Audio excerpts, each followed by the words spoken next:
Welcome to the town of Vryburg, arguably the home of cross-country racing in South Africa. But more than that, it also played host to round 6 of the 2021 SACCS. And all this action from the penultimate round of the season is proudly brought to you by Toyota, Ural, Ford and Pirelli.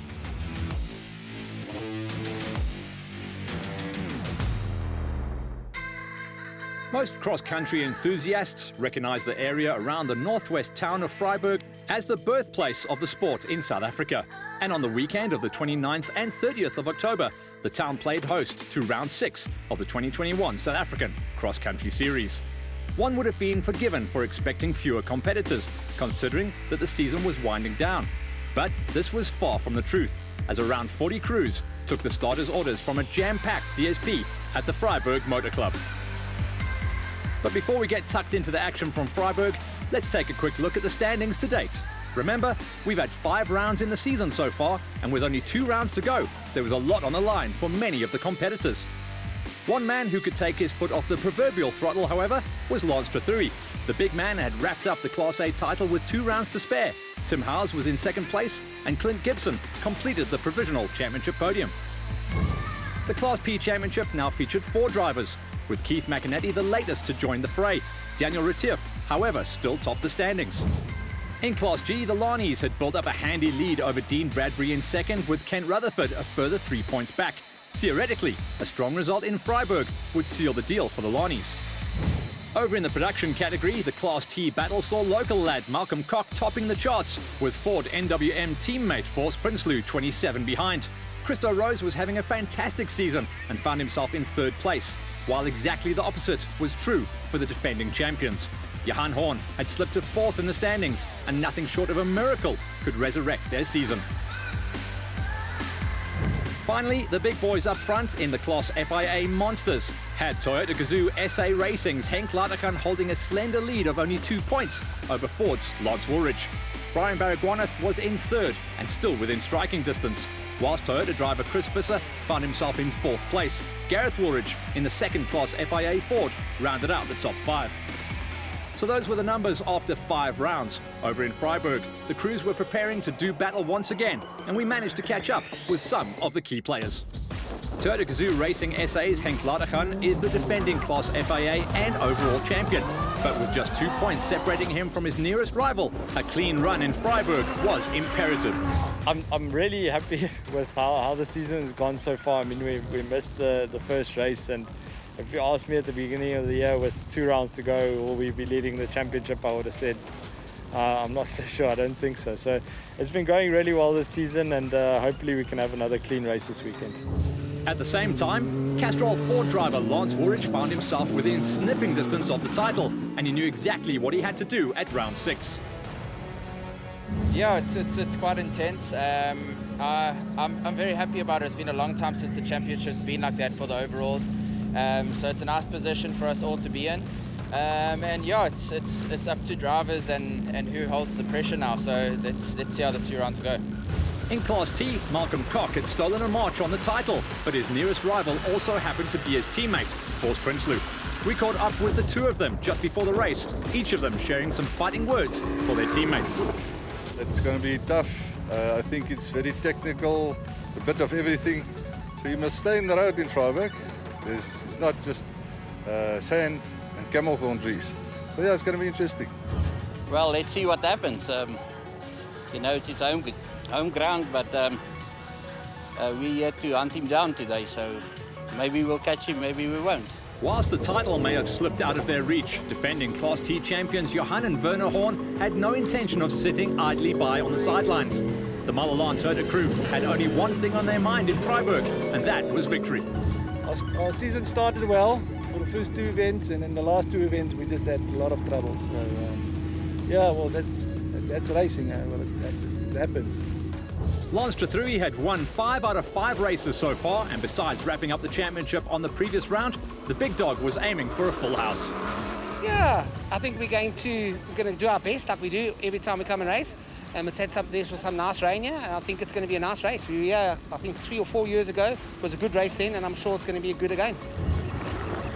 And over in Class G, the championship leaders were ready for another battle in Freiburg. The Lonnies had shown their class this season, scoring points in each round, and they meant to do the same at round 6. Yes, yeah, that was our goal. The last race was to try and get some points to try and stay in the lead. I see now there's only 5 entrants. I see someone pulled out, so there's even less points this round to grab. But we're still going to pin it to win it and see how it goes. The Freiburg 400 also saw some new blood in the form of track racer and rally driver Jaden Als, who took part in his first ever cross-country race under the King Price banner. Als is only 17 years old and as such, one of the youngest competitors we've seen in a long time. Yeah, experimenting some new stuff. It's been a childhood dream coming through, so I'm just going to go and enjoy it out there. Finally, former off-road bike racer Nick Pienaar also decided to join the SACCS by entering a Class A bat at the Freiburg 400. It's exciting, but a little bit nerve-wracking.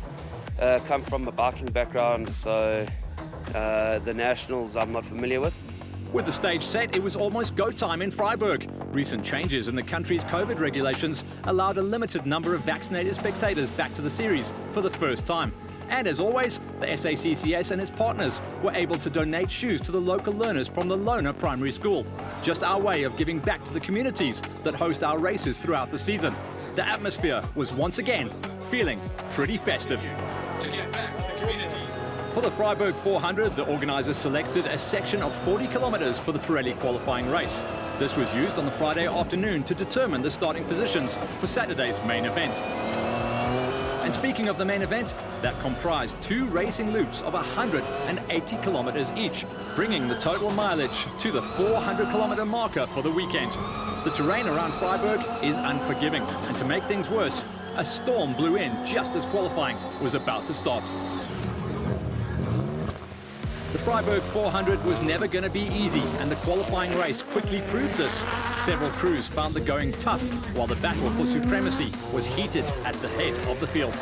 The crews in Class FIA benefited from a small window of dry weather just before the storm struck, and they clearly made the most of this.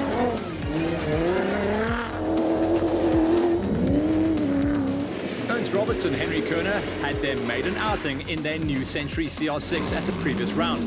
But at Freiburg, the Century crew showed their class by posting the 4th fastest time on the loop.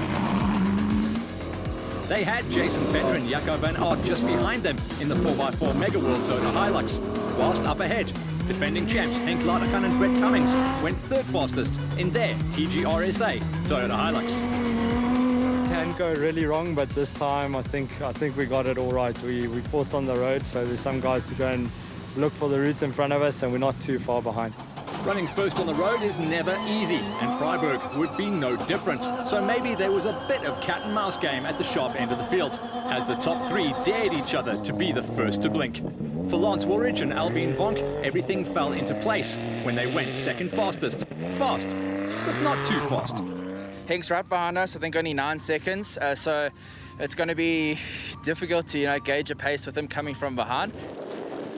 That meant that the dubious honour of opening up the road went to Century's Brian Baragwanath and Leonard Kramer in their monstrous CR6 buggy. Not quite what they wanted, but someone had to open up the road. I think everybody was very light-footed today, so yeah, lots of work tomorrow, but it's good. We are for the challenge.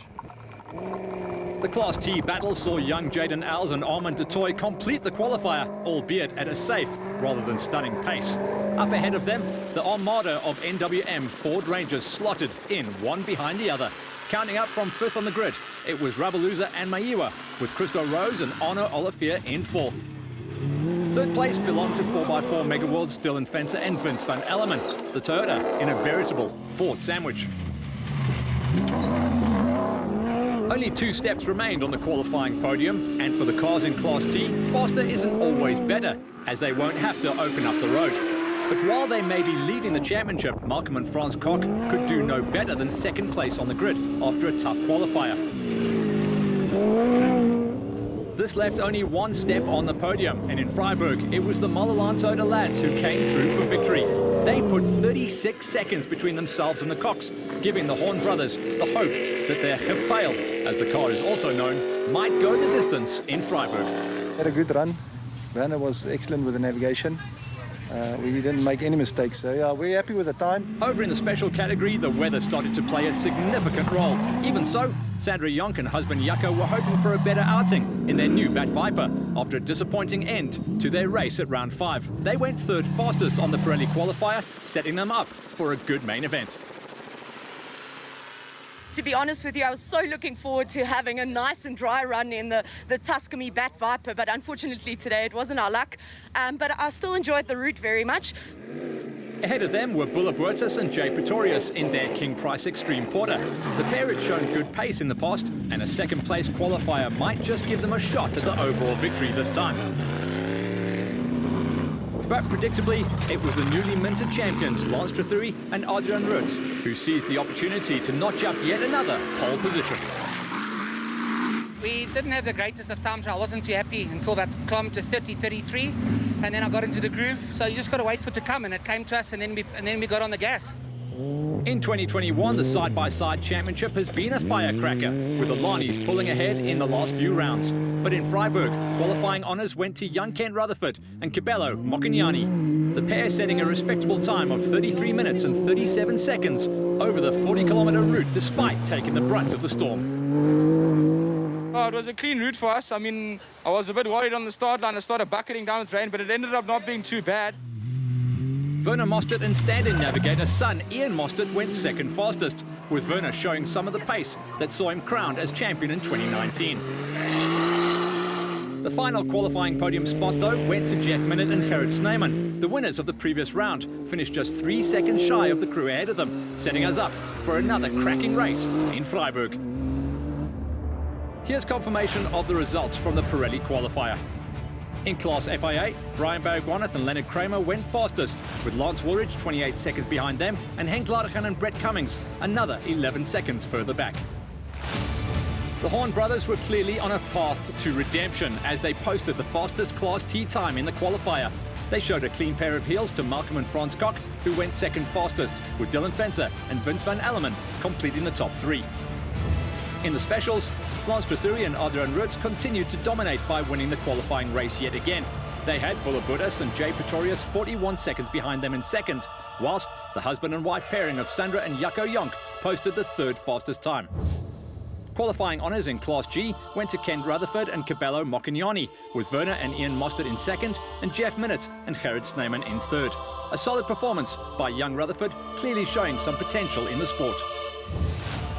But the Pirelli qualifying race was just the start. Next up, 2 tough racing loops over varied terrain in all the areas near Freiburg. Join us again after the break for more race action from the Freiburg 400, round 6 of the 2021 SACCS. Welcome back to the town of Freiburg and round 6 of the 2021 SACCS. While the Friday of the race weekend was punctuated by a massive storm that ripped through the DSP late in the afternoon, the new day brought clear skies and warmer weather, perfect for a tough day of cross-country racing. On the menu, 2 race loops of 180 kilometers each, with the first kicking off at precisely 8 a.m.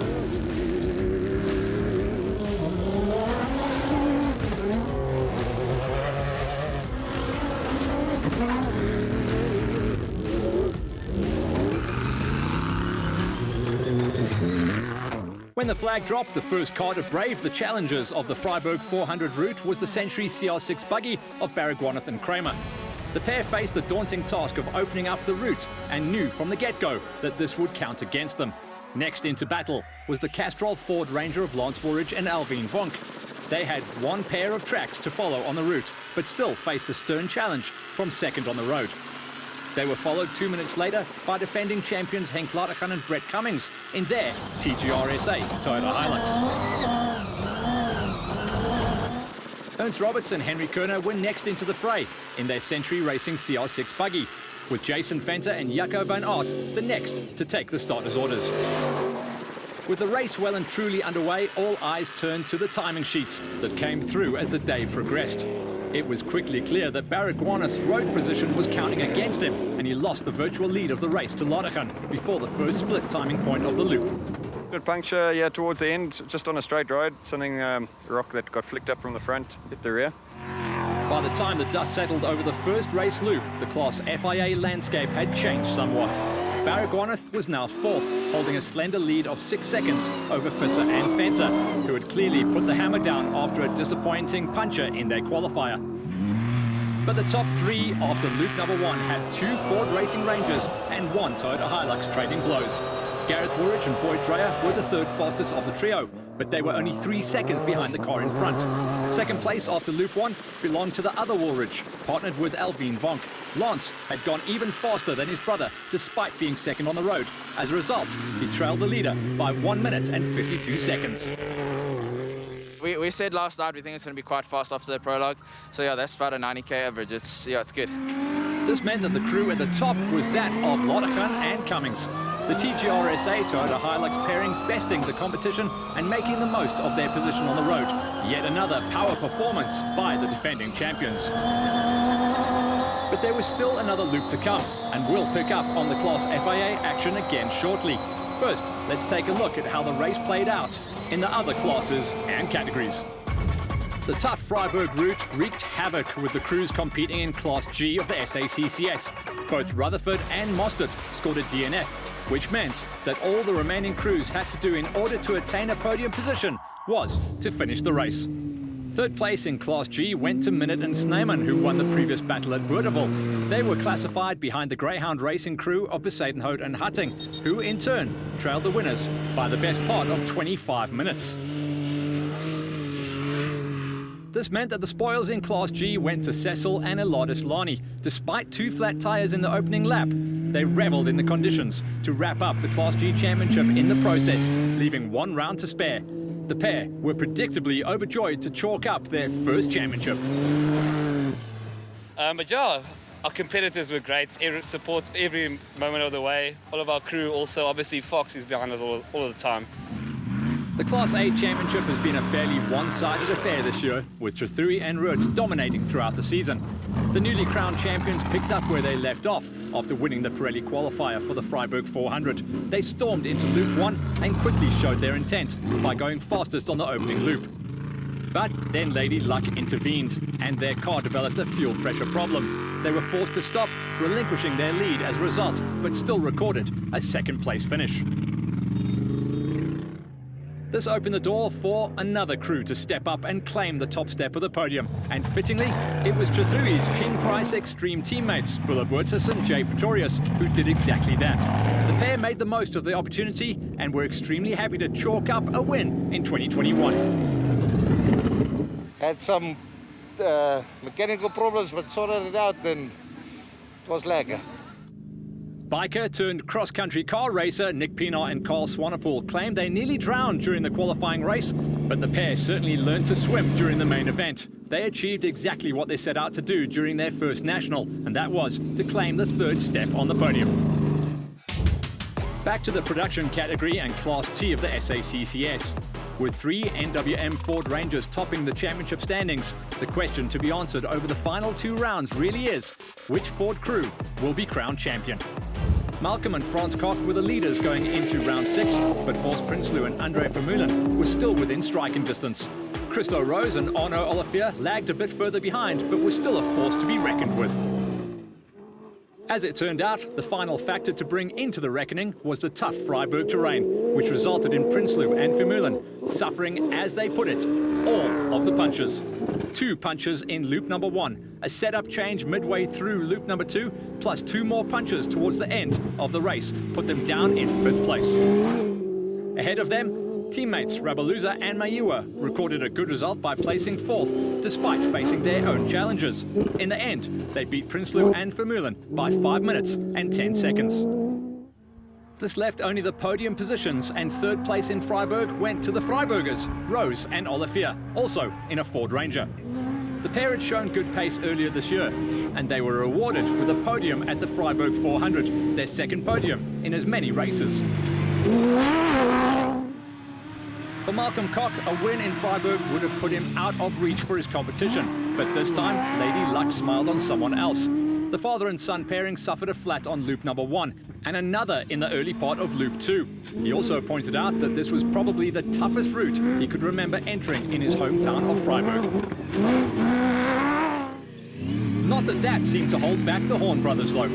The Malalan Toyota crew had a clean run through loop number 1 and suffered only a single puncher on loop number 2. This they changed without problems and kept their noses clean to bring the fifth pail home in first place. As they said earlier, they may not win the title, but winning always looks better than not winning. We had a good day today. Car was excellent, Vanna was excellent with the navigation. So yeah, we're happy to be back on the podium. This leaves only the conclusion of the Class FIA race. When we left off, Lottegen and Cummings had built up a handy lead over Woolridge and Vonk, with the younger Woolridge in third place. But the second loop meant that Baragwanath wouldn't have to open the road, and despite a run-in with some wildlife, the CR6 driver went nearly 9 minutes faster on the second racing loop. This was good enough to move him onto the podium, but the third spot wasn't what he needed in terms of the championship. Fifth place belonged to Shamir Variawa and Donnie Stassen. The TGRSA crew suffered a puncher on loop number 1 and a second one just 9 kilometres from the finish. They'd picked up a lot of pace during the second loop though, and elected to drive to the finish with the flat. Gareth Woolridge and Boyd Dreyer drove a steady race to take fourth despite suffering with traffic during the opening loop. They pushed quite hard during the second racing loop though, suffering one puncher, and they lost some more time after bending the jack whilst changing that wheel. Still, a solid result in a highly competitive race. But the battle for victory was one for the history books. Blue versus red, Ford versus Toyota. After loop 1, it seemed as if Lottegen and Cummings might run away with the race, but Woolridge and Vonk had different ideas. The Ford Ranger crew pulled out all the stops and found themselves right on the Toyota's tailpipes. A gargantuan battle ensued, with the two top crews trading blows. The Ford crew hit a gate post. The Toyota crew suffered a puncher. Woolridge passed Lottegen just for Lottegen to pass him right back again. It was a nail-biting bout with no obvious winner. But when the dust settled and the times were tallied, it was Lottegen and Cummings who came out on top. Their winning margin? All of 4 seconds, and that after 400 kilometres of tough racing. 4 seconds is a little too close for comfort, but really happy to cross the line first. As for Woolridge and Vonk, they had no choice but to settle for second place. And even though the score sheets won't show just how close the finish was in years to come, the fight was a highlight for Woolridge, and one he'll be sure to remember.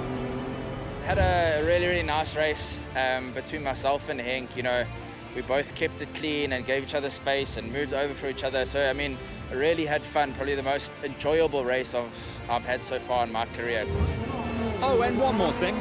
As at the previous 2 rounds, TGRSA's Janelle de Villiers and Dennis Murphy received special dispensation from the SACCS to continue testing the new Class T1 Plus prototype for Dakar. The car isn't eligible to score points in the SACCS, so the pair had to give up their own title aspirations. Even so, the car performed extremely well in qualifying, posting the second fastest time of the day. In the main event, they suffered 2 punches and were hamstrung when they tested a new suspension setup going into loop number 2. All in all, the team gained valuable data for their Dakar assault, showing once again how important the SACCS is for South Africans wanting to compete at the very highest level of the sport. Here's confirmation of the final results for the Freiburg 400. Class G saw Cecil and Eladis Lani back on the top step of the podium, with Basil Besadenhout and Rickers Hutting in second, and the final podium spot going to Jeff Minott and Gerrit Snyman. In Class A, debutant Nick Pienaar and co-driver Carl Swanepoel recorded a podium position on their first national outing, a great result. Second place belonged to Lance Trethui and Adrian Roots, the new champions missing out on a win for the first time in ages. This meant that it was Bulla Boertus and Jay Pretorius who stood victorious on the top step of the Freiburg podium. The Horn brothers clearly showed why they'd notched up multiple championships in the past with an emphatic victory at Freiburg. Malcolm and Frans Koch came home in second place to keep their championship hopes alive, with Christo Rose and Arno Olivier taking third. And in the top flight Class FIA battle, it was Brian Baragwanath and Leonard Kramer who pegged third place. But the battle for supremacy was really a 2-horse race between Lance Woolridge and Henk Lottegen, with Lottegen and Cummings coming off best by the tune of 4 seconds after 400 kilometres of racing. And that's it for the Vryburg 400.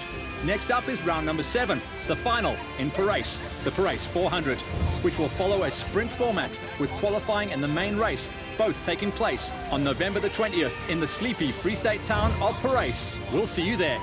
Thanks for joining us at the Vryburg 400, round 6 of the 2021 South African Cross Country Racing Series. All the action from the penultimate round of the season was proudly brought to you by Toyota, Ural, Ford and Pirelli.